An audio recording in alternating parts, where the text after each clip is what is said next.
वेळेचा अवधान राखून थेट कविता सादर करतो। कविता याच मातीमध्ये बसून लिहिलेली आहे, इथेच मरलेली आहे।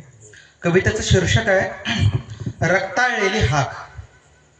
ज्यावेळेस छत्रपती शंभूराजे अनंतात विलीन होण्याच्या त्या प्रवासामध्ये असतील तेव्हा ते मनोमन, आता कवी असल्यामुळे ते मनोमन काय बोलत असतील, आई जगदंबेशी कसा संवाद साधत असतील, ते या कवितेतून एक मांडण्याचा प्रयत्न केलेला आहे।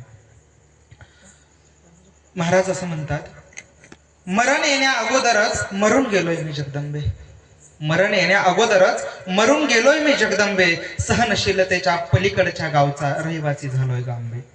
सहन केला विन गत्यंतर नाही बघ ह्या वेदनांच्या वर्षावाला, यातनांचा महापूर तर केव्हाचाच ओसरूनही गेला।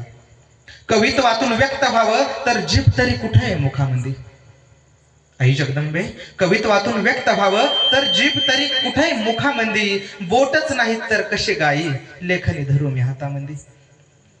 रक्ताळे गाई अंग सार तुझ्या भाळीच्या मळवटावानी, रक्ताळे गाई अंग सार तुझ्या भाळीच्या मळवटावानी, मरून शानबी उरून राहू दे ग तुझ्या शंभू बाळाची वाणी।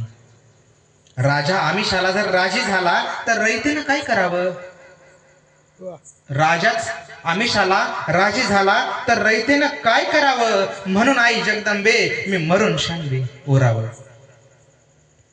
शेवटचं कडवं आहे, एका तुझ्या शंभू बाळाचा जरी झाला बीजासारखा नाश, एका तुझ्या शंभू बाळाचा जरी झाला बीजासारखा नाश, स्वराज्याची रयत भोगील मग सुखाचे कणीस, सुखाचे कणीस।